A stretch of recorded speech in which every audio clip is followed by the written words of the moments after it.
오늘 오전에 서울중앙지검 반부패 수사 3부가 이재명 민주당 대표의 최측근으로 꼽히는 김용 민주연구원 부원장을 체포하고 자택 등을 압수수색했다는 소식 여러분들 들으신 분들이 많이 있을 겁니다. 경기도 대변인과 함께 이재명 대선 캠프의 총괄 조직본부장을 맡았던 사람이고, 네.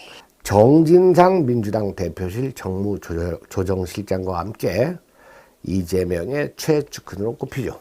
네. 이재명 자신도 지난번 대장동 의혹이 불거지자 유동규를 이재명의 측근이라고 하니까 측근이라면 정진상, 김용 정도는 돼야 하지 않나 네. 라고 두 사람을 직접 언급했습니다. 드디어 이 검찰의 수사 칼날이 이재명에게 아주 근접하고 있는 그런 느낌을 받습니다. 근데 김용은 그냥 갑자기 얘기 없다가 체포된 거 아닌가요? 아니면 계속 언급이 됐었나요? 뉴스에 크게 부각이 안 돼서 그렇지 정진상에 비해서 사실은 이 체포될 조짐이 있었는데 사람들이 그 김용에 대해서는 관심을 좀 덜 가졌던 것 같아요. 네. 일단 이 김용이 체포된 것은 감옥에 있는 유동규가 불었기 때문으로 추측이 됩니다. 왜냐하면 유동규가 김용한테 5억을 줬다고 네. 불었거든요. 그것 때문에 지금 체포된 김용도 거죠. 열받은 거예요. 참 유동규도. 유동규. 왜냐? 자기는 빵살이 하고 있는데 이재명이 측근도 아니다. 김용이랑 측근이라면 정진상이다. 김용 정진상 정도는 돼야 한다. 그러니까 유동규가 그래? 측근 아니야? 5억 내가 줬는데 하고 일단 김용부터 불었던 것으로 그렇게 예상이 됩니다.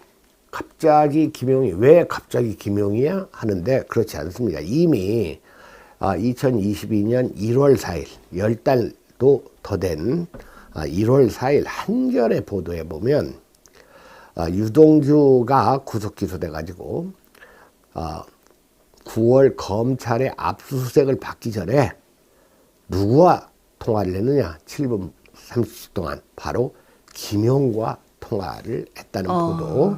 이게 한겨레까지 이렇게 보도될 정도거든요. 그리고 그 당시에 이제 그 유동규의 그 휴대전화를 포렌식을 했어요. 네.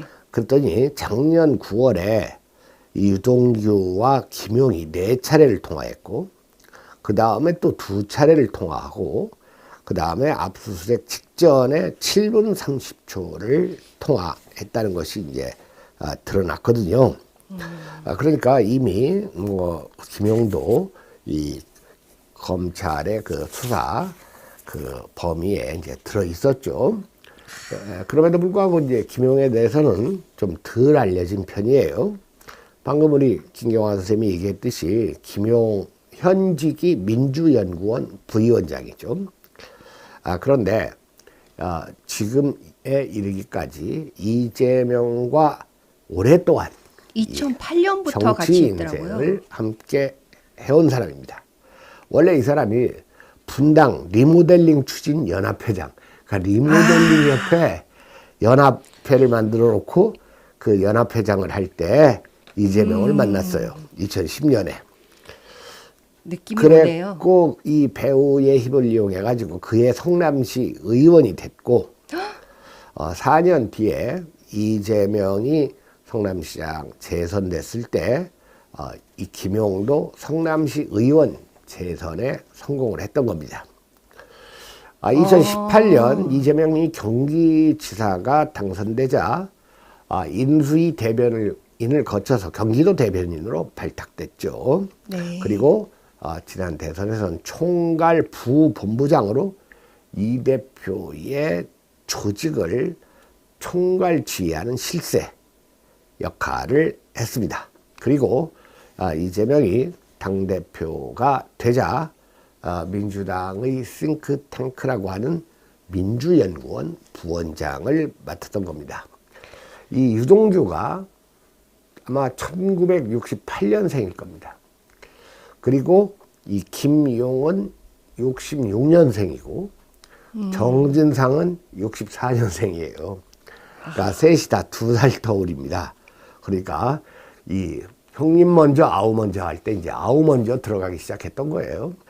다음에는 정진상 차례인가요? 정진상 차례고 그 다음에 64년생인 이재명의 차례가 임박하고 있지 않은가 이렇게 생각을 할 수도 있습니다. 2019년 12월에 이재명이 김용에 대해서 뭐라고 얘기했었냐면 김용 이 전 대변인은 네. 내 분신과 같은 사람이다.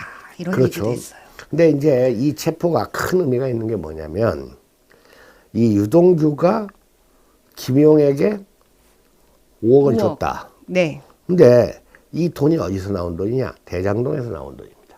왜냐하면 이 김용이 직접 받았습니까? 선거본부 총괄 조직본부장을 했으니까 이 돈이 이재명 캠프로 들어간 돈 아닙니까? 그러니까 이게 정치자금법 위반이자 이게 뇌물성 정치자금이니까 드디어 이제 대장동과 직접 이재명이 연루됐다는 것이 검찰 수사에 의해서 밝혀지고 있다고 봐야 됩니다.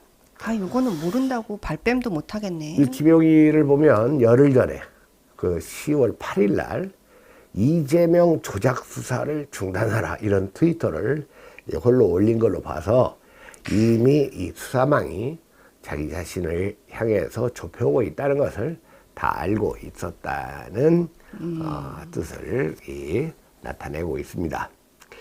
김용 같은 사람들 다 이 성남 언저리에서 이 부동산 가지고 뭐 한탕 벌어보고 그걸로 시민활동을 빙자해가지고 정치와 선을 닿으려는 이런 그 정치 건달들 그리고 이 부동산 룸펜들이 너도 나도 다 이재명 주변으로 모여들어가지고 이재명의 비리 부패 공화국을 만들지 않았는가.